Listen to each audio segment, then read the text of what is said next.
Bismillahirrahmanirrahim. Assalamualaikum warahmatullahi wabarakatuh. Alhamdulillahirabbil alamin. Allahumma shalli ala nabiyyina Muhammadin wa ala alihi wa sahbihi ajma'in. Rabbi zidna ilma wa alhamdulillah sholihin wa rafa'al muslimin amin ya rabbal alamin. Yang saya hormati segenap pengurus masjid yang dirahmati Allah, Bapak Ibu jamaah salat subuh yang dirahmati Allah. Alhamdulillah, kita bersyukur kepada Allah pada subuh hari ini kita bisa bersilaturahim kembali, kita bisa hadir di majelis ilmu ini. Mudah-mudahan hadir kita di majelis ini akan menjadi sebab turunnya rahmat Allah Subhanahu wa taala. Amin ya rabbal alamin. Salawat salam kita sampaikan kepada Rasulullah Muhammad SAW. Semoga kita termasuk umat yang mencintai Nabi dan mudah-mudahan Nabi mencintai kita. Amin ya Allah ya rabbal alamin. Bapak Ibu sekalian yang dirahmati Allah Subhanahu wa taala, seperti biasanya kajian saya adalah kajian Al-Quran atau tadabbur Al-Quran, renungan-renungan di bawah naungan ayat-ayat suci Al-Quran. Kali ini kita akan membahas seputar akidah, seputar keimanan, seputar tauhid. Kenapa akidah, keimanan ini sangat penting dalam hidup manusia? Karena iman atau akidah atau takwa itu diibaratkan seperti ruh, seperti nyawa yang ada pada diri kita. Jadi kalau orang itu ditinggalkan nyawanya, pasti orang itu tidak akan punya kekuatan diri. Orang itu pasti akan lemah, orang itu pasti akan biada. Begitu juga ketika dalam hidup ini seseorang itu ditinggalkan oleh keimanannya, pasti orang itu akan lemah dalam menghadapi kehidupan. Jadi kalau seseorang itu imannya baik, maka akan kelihatan dari sikap hidupnya. Orang kalau imannya baik itu pasti akan baik dalam menjalani semua persoalan-persoalan kehidupan. Orang yang iman dan takwanya baik pasti akan mudah ikhlas dalam menjalani kehidupan.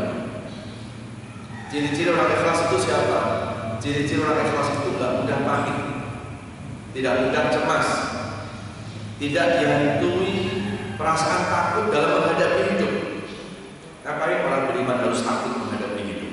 Hidup sudah diatur oleh Allah. Kita tinggal jalani saja.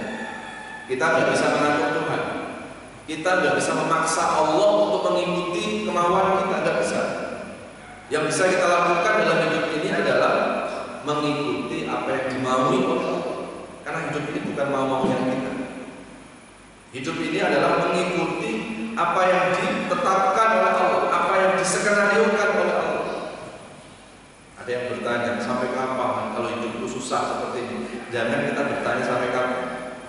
Itu namanya mendikte Allah. Sampai Allah yang merubah ketetapannya sendiri. Inilah yang Allah jelaskan dalam surat At-Taubah surat 9 ayat 51. Ini juga Allah jelaskan lagi di surat Yun, di surat Al-Hadid surat 57 ayat yang ke-22 23. A'udzubillahi minasyaitonir rajim. Qul la yusibana illa ma kataballahu lana wa maulana wa 'alallahi falyatawakkalul mu'minun. Ini yang Allah jelaskan di At-Taubah surat 9 ayat 51. Tidak ada sesuatu yang menimpa manusia, tidak ada sesuatu yang terjadi dalam hidup ini kecuali telah ditetapkan oleh Allah. Kalau hidup sudah ditetapkan oleh Allah, lalu apa sikap kita? Wa maulana. Ya, sikap kita kembalikan kepada Allah. Kita berlindung kepada Allah. Kita bersandar kepada Allah. Kenapa kita harus berlindung, harus bersandar kepada Allah? Ya karena Allah yang membuat hidup. Pasti Allah lebih tahu tentang persoalan-persoalan hidup. Sama seperti Yang bangun masjid ini siapa? Tukang kan? Begitu ada masalah dengan bangunan masjid ini, yang pas larinya ke siapa? Larinya ke tukang. Karena yang membuat bangunan itu lebih tahu tentang persoalan-persoalan bangunan. Jangan ketika ada masalah bangunan larinya ke ustaz. Tolong Pak Ustaz nih, genteng masjid lagi bocor. Tolong Pak Ustaz bacain surat Yasin sampai 41 kali. Ustaz bibirnya doler dan selesai. Kalau yang membuat bangunan itu adalah tukang, ya kita kembalikan lagi kepada tukang. Karena yang membuat bangunan lebih tahu tentang persoalan-persoalan bangunan. Lalu apa bedanya Pak hidup ini membuat Allah? Kenapa kita harus kembalikan kepada Allah? Ya jelas yang membuat hidup pasti lebih tahu tentang solusi hidup. Yang membuat hidup pasti lebih tahu tentang persoalan-persoalan hidup. Ayat yang terakhir di At-Taubah tadi apa? Wa 'alallahi falyatawakkalul mu'minun. Kepada Allah lah orang-orang yang beriman itu akan selalu bersandar, akan selalu berserah. Jadi kalau ada orang, Bapak Ibu, kok hidupnya sering putus asa, sering galau, sering panik, sering stres, sering depresi dalam menghadapi hidup, ini jangan pernah kita salahkan masalahnya. Kan kita kalau stres yang kita salahkan apa? Masalah. Pak Ustaz sih nggak mengalami masalah saya, ini masalah saya berat Pak Ustaz. Makanya saya stres. Jadi seolah-olah kalau orang stres itu yang disalahkan masalahnya. Padahal tidak mungkin orang itu tak ada masalah. Jadi yang salah apa itu? Bukan karena masalahnya yang salah. Jangan-jangan kita yang salah melarikan masalah. Harusnya kita kembalikan kepada Allah. Setiap masalah kita larikan ke sini. Kita larikan ke perasaan. Ya lelah lama-lama kita. Akhirnya kalau udah lelah pikiran kita, ya timbul stres, timbul depresi, timbul putus asa.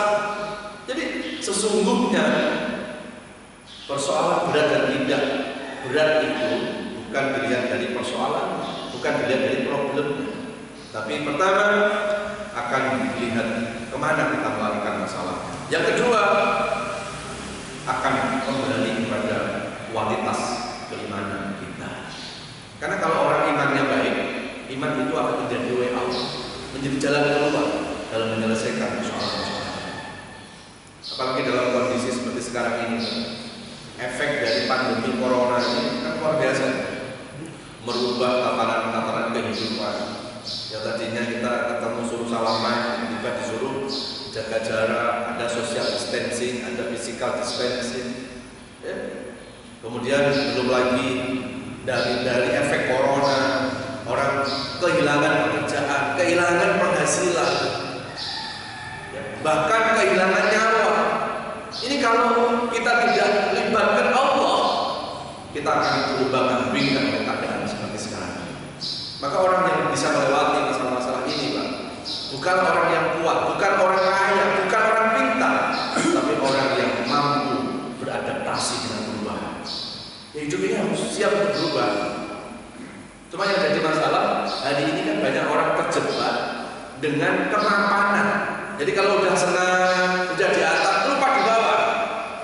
Begitu datang waktu susah, nggak siap. Ini kebanyakan kita. Jadi sering kita ini terjebak dalam hidup nyaman.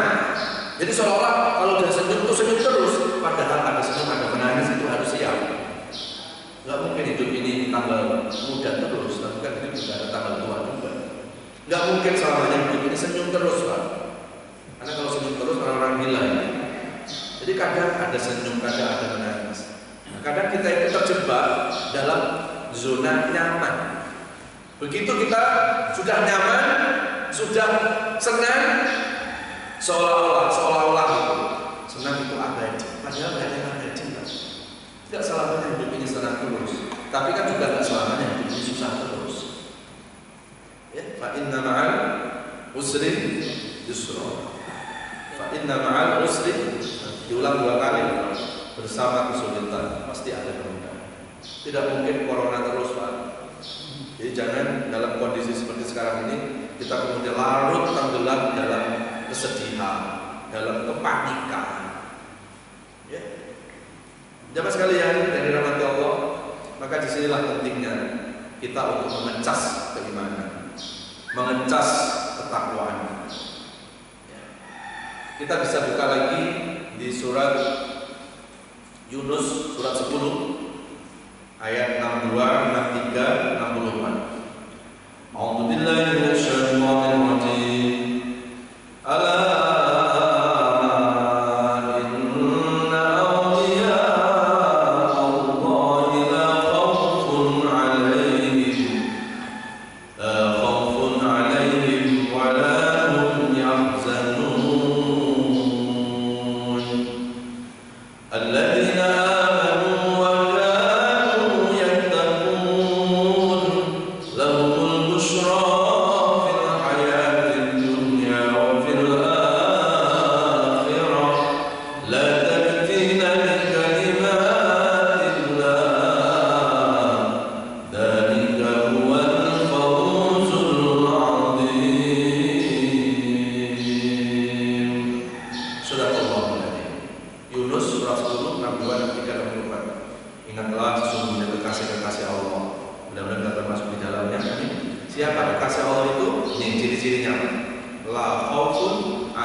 Ciri-ciri kekasih Allah itu adalah orang-orang yang tidak dihantui perasaan takut menghadapi ini, walau yahzanun, dan tidak pernah larut dalam kesedihan.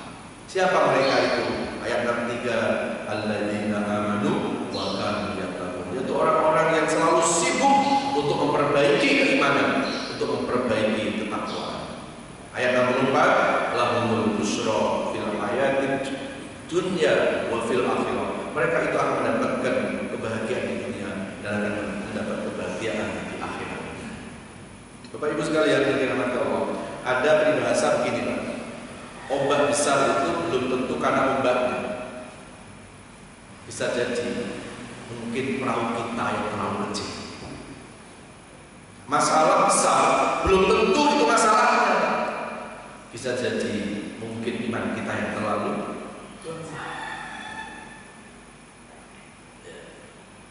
Jadi sering orang itu melihat persoalan besar dan tidaknya dari persoalannya.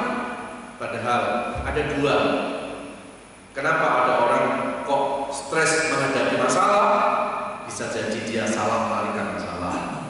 Ada masalah selalu larinya ke situ terus Allah lama-lama stres.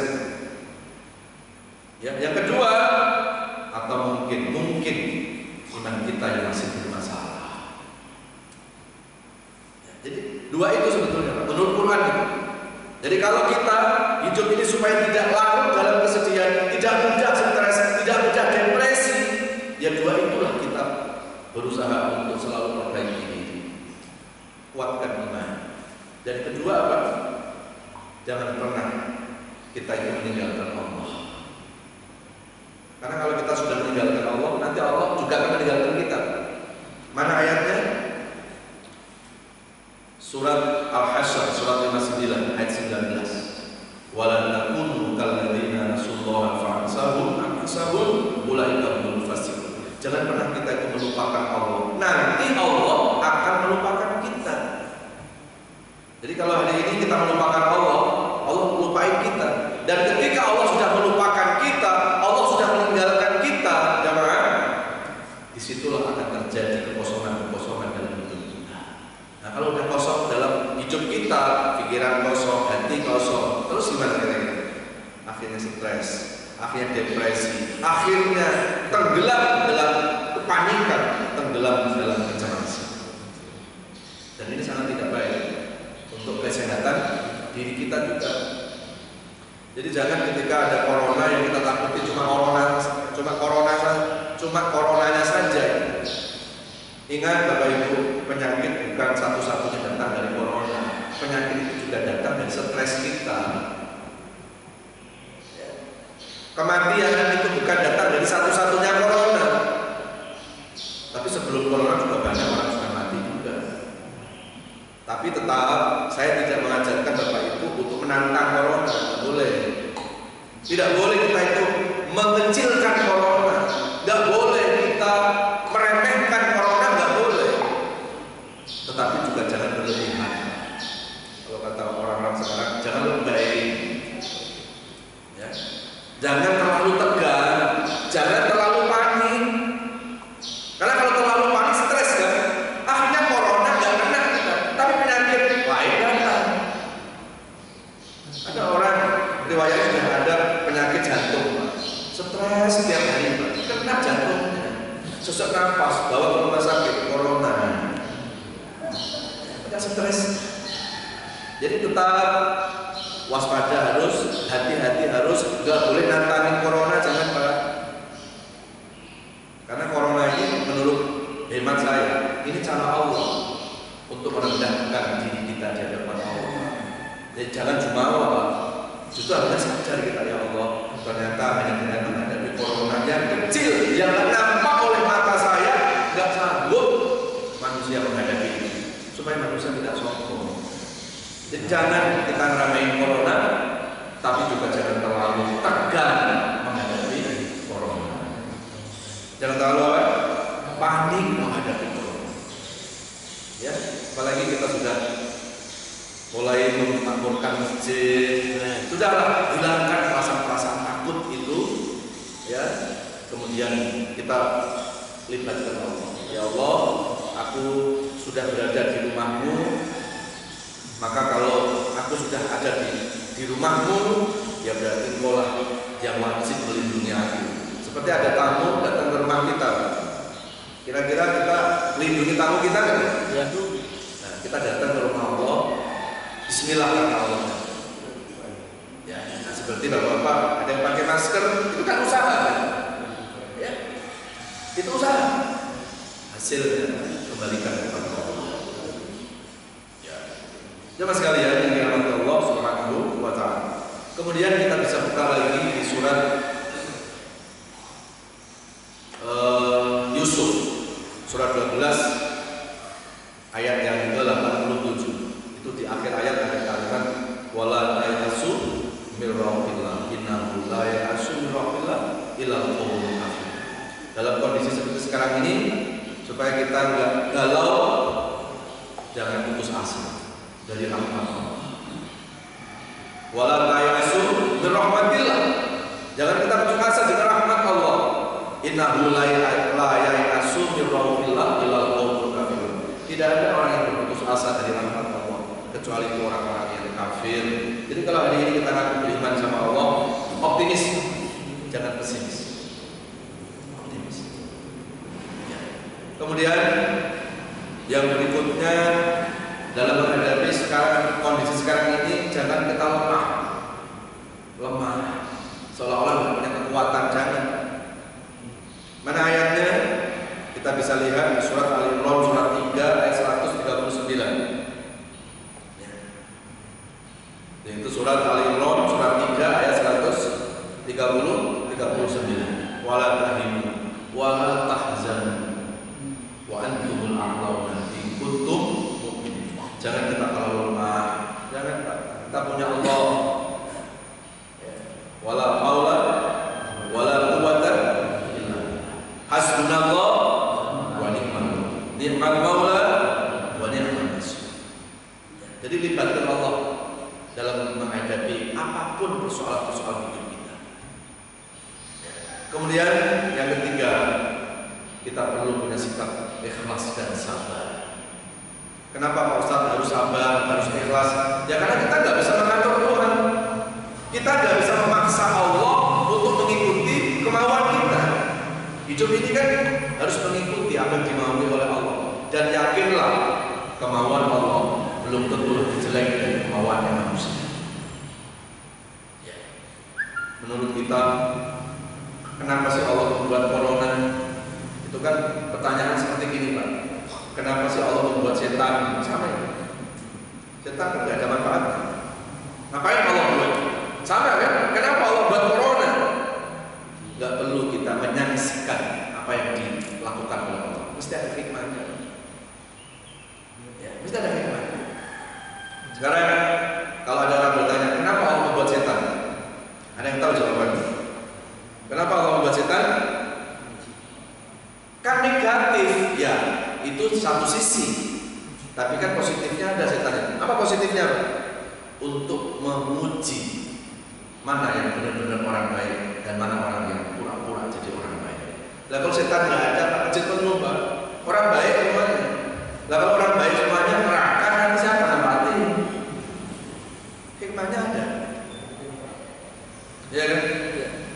Kenapa Allah itu membuat corona? Toh corona itu menghilangkan nyawa, menghilangkan pekerjaan, menghilangkan penghasilan. Itu sisi yang lain. Tapi sisi yang lain juga kan ada. Sisi positifnya apa? Dengan adanya corona, itu cara Allah untuk mendidik kita, mengedukasi supaya kita mencintai kebersihan. Coba sekarang ini nggak perlu ada tulisan Anandofatu minal iman, kebersihan pangkal dari iman. Nggak perlu ditulis sekarang. Semua orang peduli dengan kebersihan. Dikit-dikit apa? Jangan. Padahal jaga kebersihan kan nggak harus untuk corona. Ya, itu kan sesuai dengan Al-Baqarah surat kedua ayat 222 kan? Innallaha yuhibbut tawwabin wa yuhibbul mutatahhirin. Allah mencintai orang yang bertaubat, tapi Allah juga mencintai orang-orang yang menjaga kebersihan. Jadi menjaga kebersihan perintah siapa? Allah. Bukan corona. Bukan. Perintah Allah.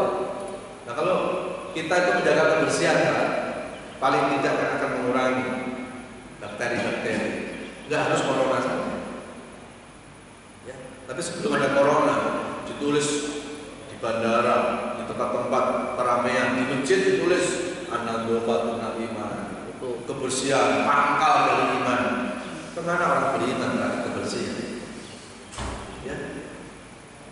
Orang kalau kita pergi ke negara-negara maju, Pak, kita datang ke tempat-tempat keramaian, entah itu ke mall atau ke bandara itu, untuk cari toilet itu, Pak, kita harus lihat rute itu. Ya, itu di negara-negara maju.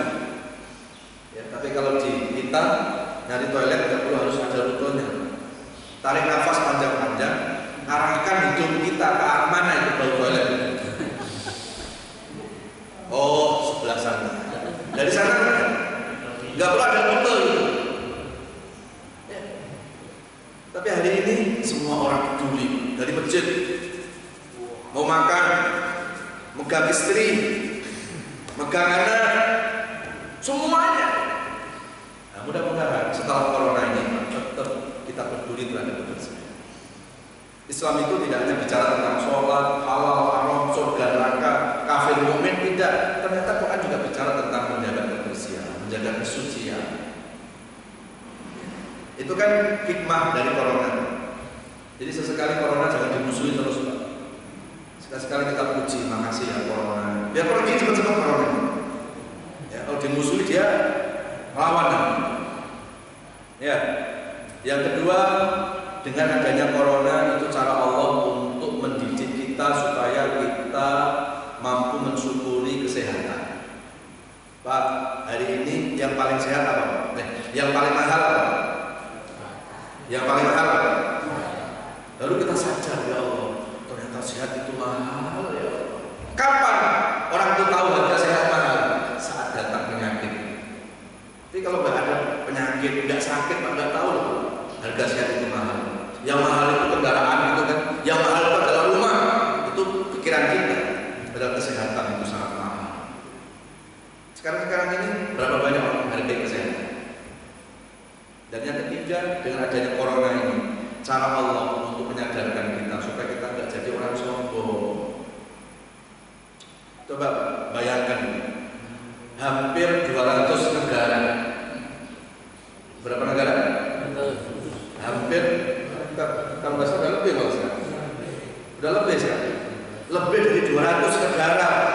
Semua hampir terkena yang namanya corona. Jadi ini menyadarkan supaya manusia jangan jumawa, jangan sombong. Allah cuma turunkan virus corona yang kecil saja, kok kelepok manusia, kok sombong? Jangan. Dan kemudian yang keempat ya ini untuk apa?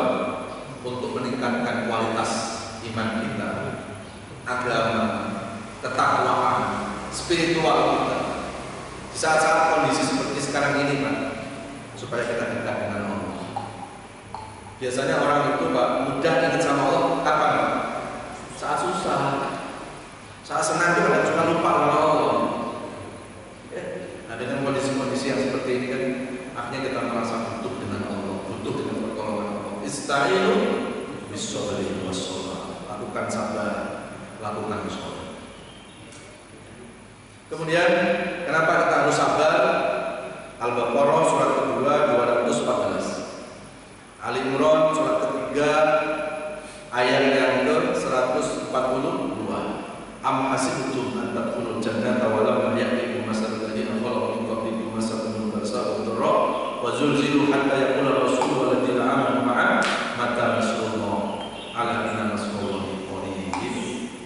Ali Imran surat 3 ayat 142. Am hasibtum an tadkhulul jannata wa lam ya'tikum ladzina jahadu minkum wa ya'lamus sabirin. Ali Imran surat 3 ayat 200. Ya ayyuhalladzina amanu sabiru wa sabiru wa rabitu wa taqullaha la'allakum tuflihun.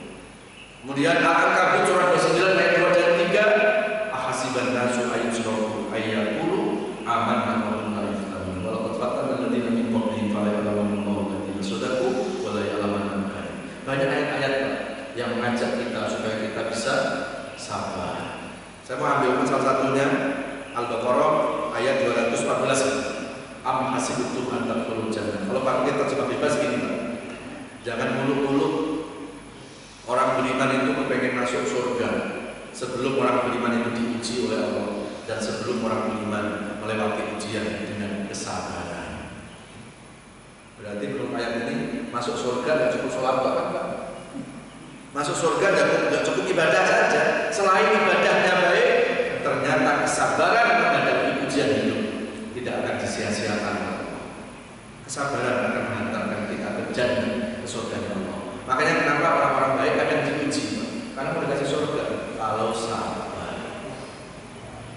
Inna asyaddal bala al-anbiya summa awliya summa ulama summa adna bil adna.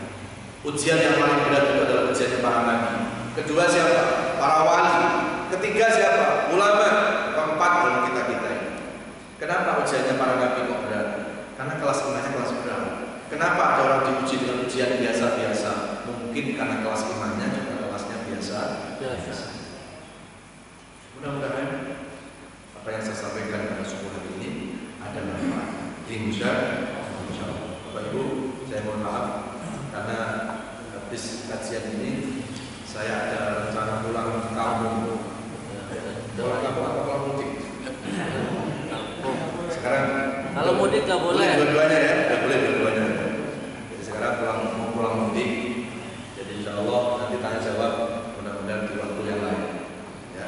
Atau kalau mau bertanya yang urgent silakan minta nomor saya sama Pak Iman. Kalau saya di WA kok nggak cepat-cepat jawab, jangan bilang sombong saja. Mungkin kuotanya lagi habis. Isi. Ya. Saya kira itu Bapak Ibu sekalian. Ini kajian tentang akidah, kajian tentang iman. Semoga menguatkan ya keimanan kita. Jangan galau, jangan kita tenggelam dalam kesedihan. Ya, tetap kita harus selalu melibatkan Allah. Ya, mudah-mudahan kita bisa melewati pandemi corona ini dan mudah-mudahan kita akan mendapatkan kebaikan-kebaikan dari kesabaran kita. Amin. Rabbana a'udzubillahi minasyaitonir rajim. Bismillahirrahmanirrahim. Alhamdulillahirabbil alamin. Allahumma shalli ala nabiyyina Muhammadin wa ala alihi wa ashabihi ajma'in. Ya Allah ya Rahman, ya Allah ya Rahim, ya Allah ya Mujib as-salim. Istajib du'ana ya sami'a du'a wa ya arhamar rahimin. Duhai Allah yang Maha melihat, yang Maha mendengar. Bila hidup ke depan kami ini masih membawa kebaikan-kebaikan, mohon panjangkan usia kami. Berikan kesehatan jasmani rohani kami. Angkat seluruh penyakit-penyakit kami, baik penyakit fisik maupun penyakit hati yang susah diobati. Berikan keikhlasan, berikan kesabaran dalam menjalani sisa-sisa hidup ini. Bila kelopak mata kami masih terbuka, bimbing pandangan mata ini untuk selalu melihat kebaikan dan kebenaran. Bila mulut ini masih bisa berucap dan berkata-kata, bimbing mulut ini agar selalu berkata baik, berkata benar, mampu menyampaikan kebenaran, amar ma'ruf nahi munkar. Bila tangan ini masih bisa digerakkan, Bimbing tangan ini agar bisa menulurkan sedekah kepada orang-orang yang membutuhkan. Bila kaki ini masih bisa melangkah, mudahkan langkah-langkah kaki ini ke majelis-majelis ilmu dan juga ke tempat-tempat ibadah. Dari mulai hari ini sampai Engkau mencabut nyawa kami, tetapkan iman dan Islam kami ya Allah, sehingga hanya nama-Mu yang kami sebut ketika kami mengembuskan nafas terakhir kami. Wassallallahu ala nabiyyina Muhammadin wa ala alihi wasallam. Walhamdulillahirabbil alamin. Mohon maaf lahir batin. Wassalamualaikum warahmatullahi wabarakatuh. Waalaikumsalam warahmatullahi wabarakatuh. Alhamdulillah.